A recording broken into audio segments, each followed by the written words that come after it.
네, 안녕하십니까. 국민의당 대변인 장진영입니다. 오전 현안 브리핑 하도록 하겠습니다. 4개의 아이템입니다.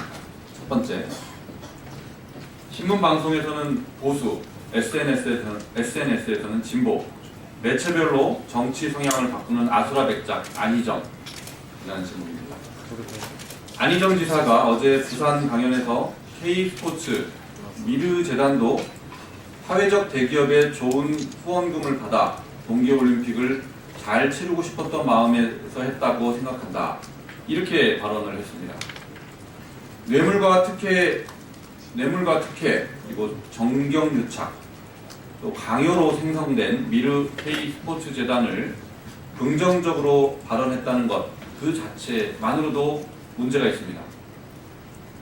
그러나 더욱 더 큰 문제는 어제 부산 강연에서처럼 자극적인 문구로 논란을 불러일으켜 보수층의 지지를 구하면서 정작 SNS에서는 오해라고 해명하면서도 정정보도 요청조차 하지 않고 오히려 상황을 즐기고 있는 듯한 안희정 지사의 태도에 있습니다. 본인의 발언 진위와 정치 성향을 언론이 왜곡했다면 해당 언론에 강력히 항의하는 것이 정상적인 절차이고 대응입니다. 하지만 안희정 지사는 신문방송에서는 보수의 얼굴을 했다가 SNS에서는 진보의 얼굴로 바꾸는 아수라 백작처럼 행동하고 있습니다. 안희정 지사에 대한 지지율은 문재인 전 대표의 오락가락 말바꾸기에 대한 불신의 표현입니다. 그런데 안 지사마저 문 전 대표에 따라가기를 한다면 국민들의 현기증만 더욱더 심해질 것입니다. 두 번째입니다.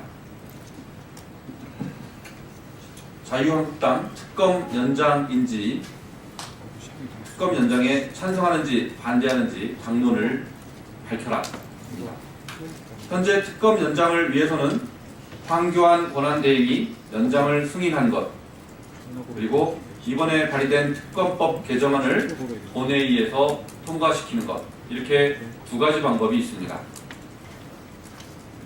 그러나 특검법 개정이라는 먼 길로 돌아갈 것이 아니라 황교안 총리가 승인만 하면 간단하게 끝날 일입니다. 어제 야 4당 원내대표는 특검 연장 적극 추진에 합의했습니다. 여야 합의로 특검 연장을 추진하기 위해서는 자유한국당의 동참이 필요합니다. 대국민 사과를 위해 버스를 타고 반성 투어를 한다는 자유한국당이 진정으로 국정농단을 반성한다면 버스에 올라타기 전에 특검 연장에 동의부터 해야 할 것입니다. 특검 수사기간이 70일로 짧게 설정된 것은 자유한국당의 고집 때문이었습니다. 만약 자유한국당이 특검 연장에 반대하거나 애매한 입장을 취한다면 자유한국당의 반성 투어는 국정농단을 들키지 말았어야 하는데 들켜서 죄송합니다 라는 말밖에는 되지 않습니다. 보수의 가치는 법과 질서의 수호에 있습니다. 자유한국당이 보수를 한다면 특검 연장에 반드시 동의해야 합니다. 그렇지 않고 특검 연장에 반대한다면 자유한국당의 당명은 그냥 친박당으로 바꾸는 것이 옳을 것입니다.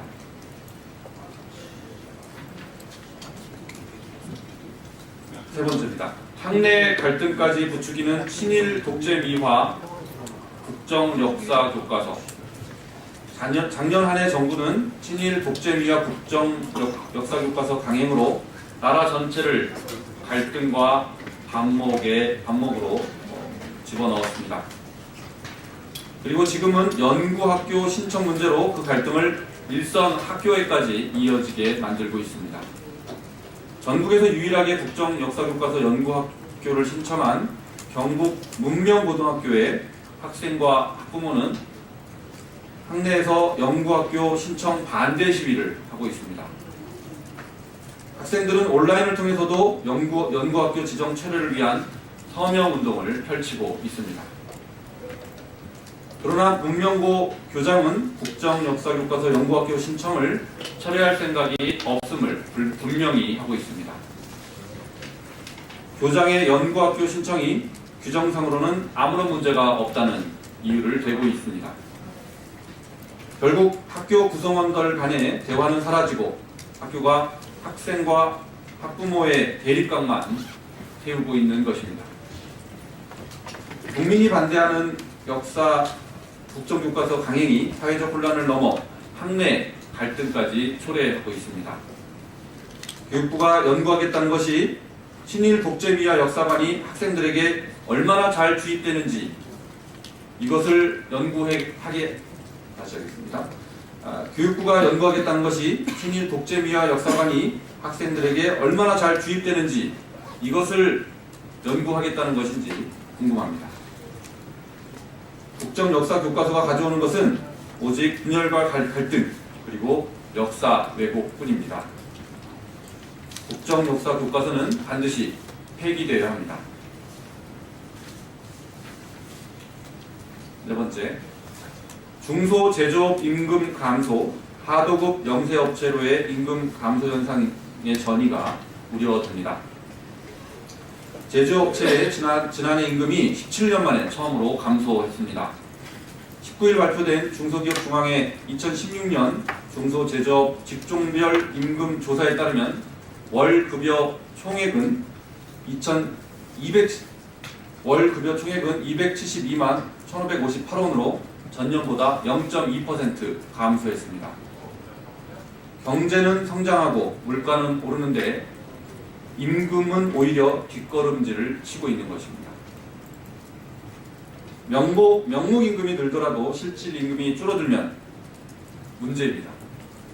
그런데 명목임금마저 후퇴하게 되는 위기 상황을 맞게 된 것입니다. 더군다나 이번 조사 대상은 대부분 100명에서 299명인 대기업 2차 하도급 업체가 대부분입니다. 통계에 제대로 잡히지 않는 3, 4차 하도급 영세업체들의 상황은 더욱더 심각할 수밖에 없습니다. 대기업들은 안정적인 수입을 올리고 있는 반면 하도급 업체는 명목임금마저 줄어들게 된 이유는 명확합니다. 대기업들이 비용 절감을 핑계로 1, 2차 하도급 업체들을 압박해왔기 때문입니다. 수출 증진이건 부진이건 그 혜택과 피해는 생산성에 따라 공정하게 누리고 부담하는 것이 맞습니다. 지금과 같이 과실은 대기업이 누리고 피해는 협력업체들이 떠안는 그러한 구조는 바뀌어야 합니다. 국민의당은 대기업만의 성장이 아닌 협력업체들도 동반 성장할 수 있는 구조 개선에 앞장서겠습니다. 이것이 중소기업 근로자들을 위한 국민의당의 대안입니다. 이상입니다.